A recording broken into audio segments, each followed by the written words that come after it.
So today I'm talking about one song. One song.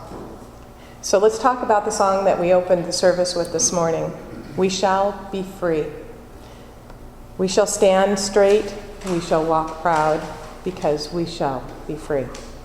It's really, when I came upon this song, I thought, I have to play this for church. And then I thought of Barbara.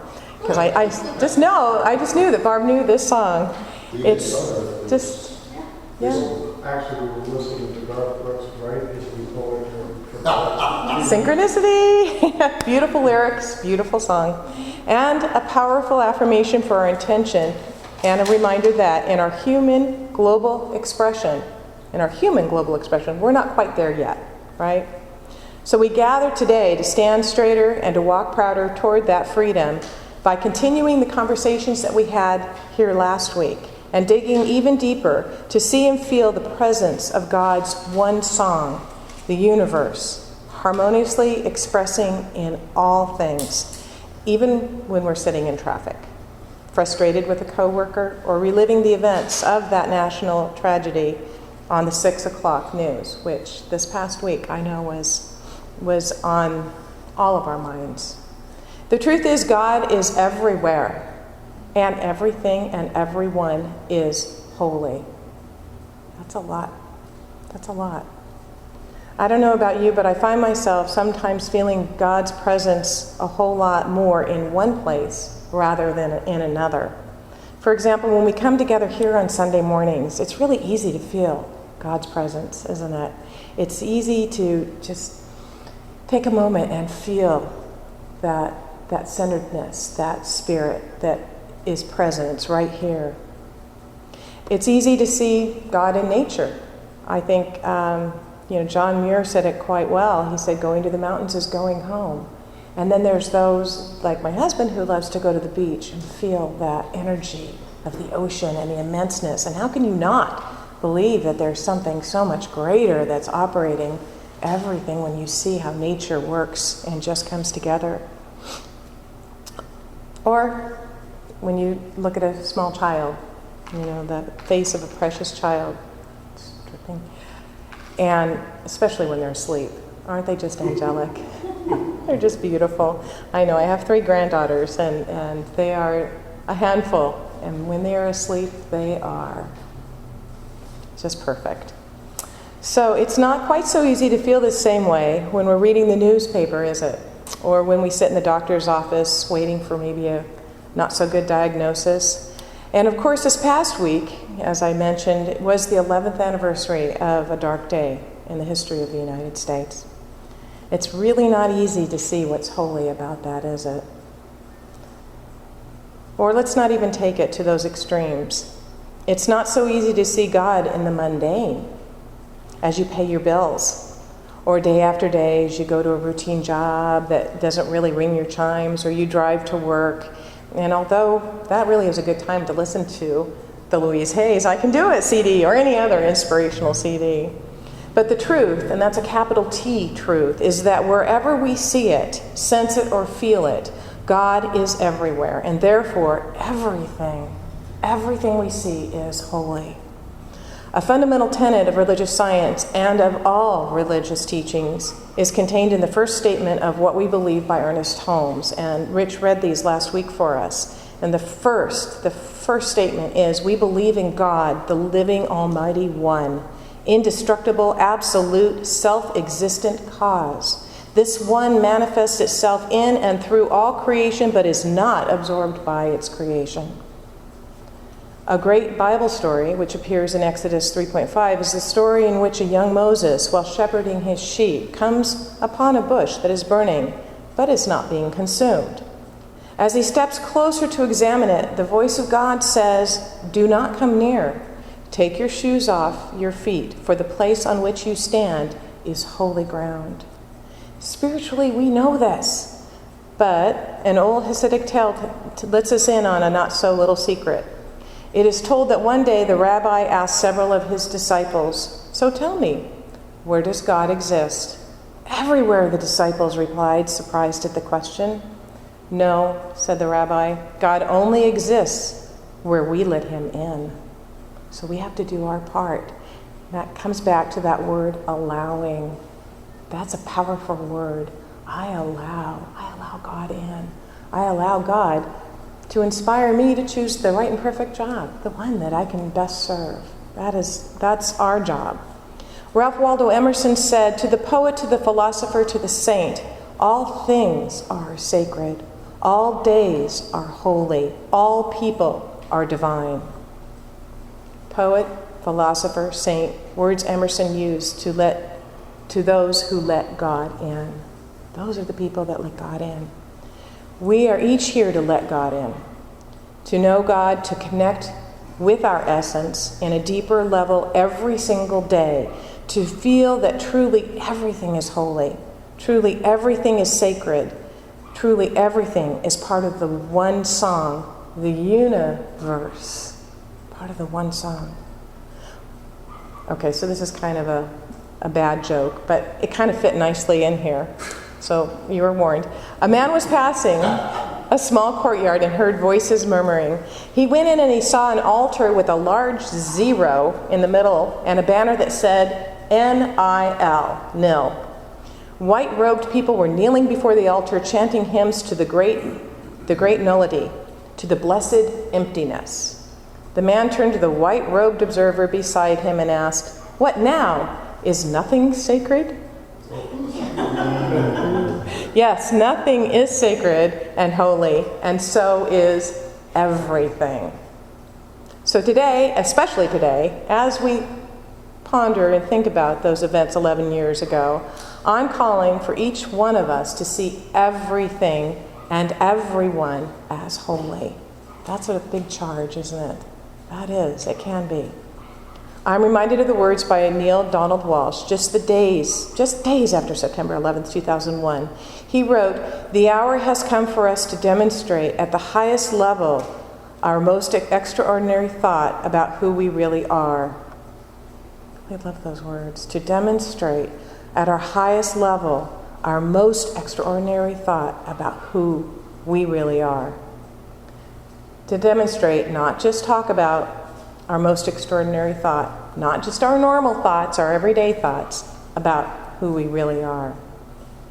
So what is your most extraordinary thought about who you really are? About who your neighbor really is? About who your adversary really is? About who the person across the world really is? Especially some of those folks in Egypt or Libya. About who those in the Twin Towers, as well as those who hijacked the airplanes, really are. Until we all begin, have, and then demonstrate those extraordinary thoughts about who we really are, we will continue to have hatred and war and terrorism and destruction and bickering and infighting in our families, our work, our community, and in our relationships. It's only when we begin to have and then demonstrate these extraordinary thoughts about who we really are that we begin to experience the spiritual truth that we live in, the one song. Because remember, as Einstein said, we cannot solve a problem from the level it was created. We have to go beyond that if we're going to make a difference. The way to demonstrate this is simple, but it's not always easy. Love. Love in this and in every moment. Love in this and in every experience. Asking in every situation, every decision-making moment, am I coming from fear or am I coming from love? And moving forward from love. I think we're getting a lot of opportunities to do this, especially with listening to what is going on just on the news and the election. It's just a great time to stop and ask that question. Mahatma Gandhi once said, "When I despair, I remember that throughout history, the ways of truth and love have always won.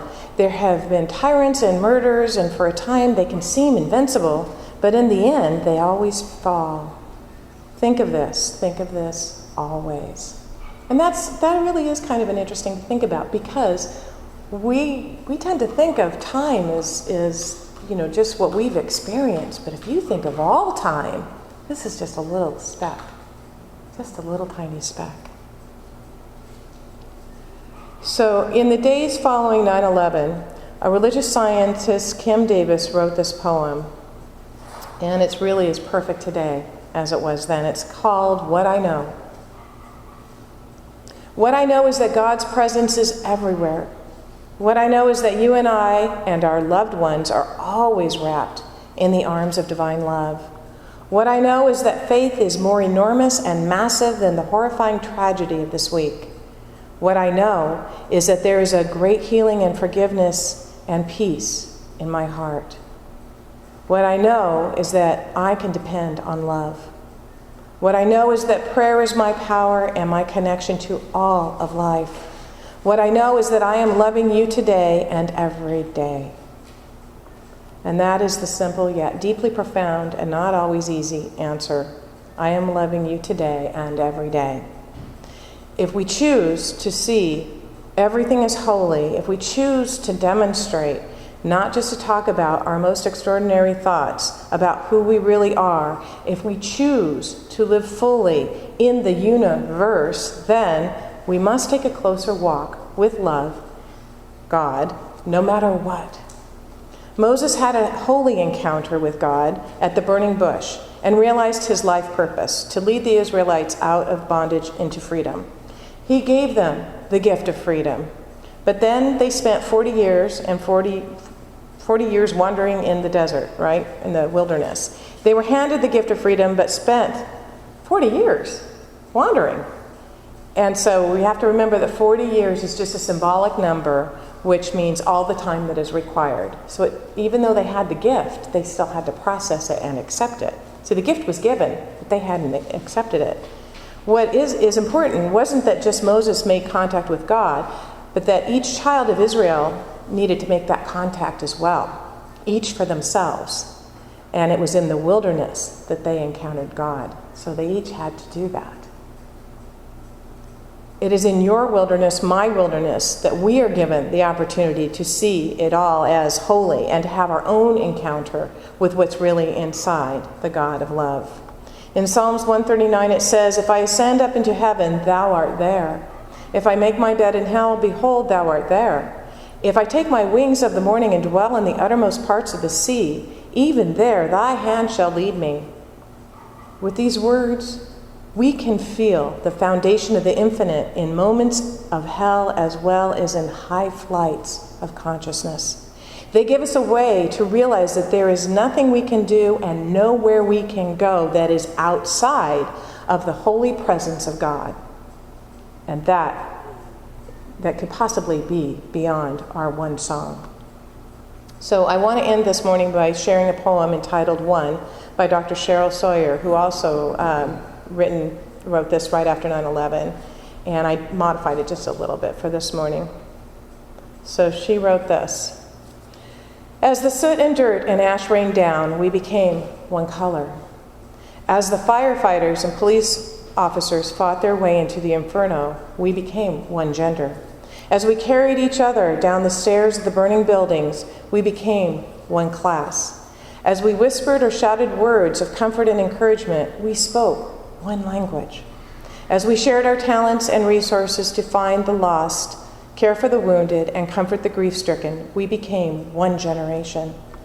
As we lit candles of waiting and hope, we became one family. As we fell to our knees in prayer and strength, we became one faith. As we gave our blood in lines a mile long, we became one body. As we watched the images and stories unfold on television, we became one consciousness. As we mourned and cried together, we became one soul. As we proudly told and retold the stories of sacrifice and courage of heroes, we became one people. We are one color, we are one gender, one class, one language, one generation, one family, one faith, one body, one consciousness, one soul, one people. We are united. We are America. We are the world. We are the one song. And so it is.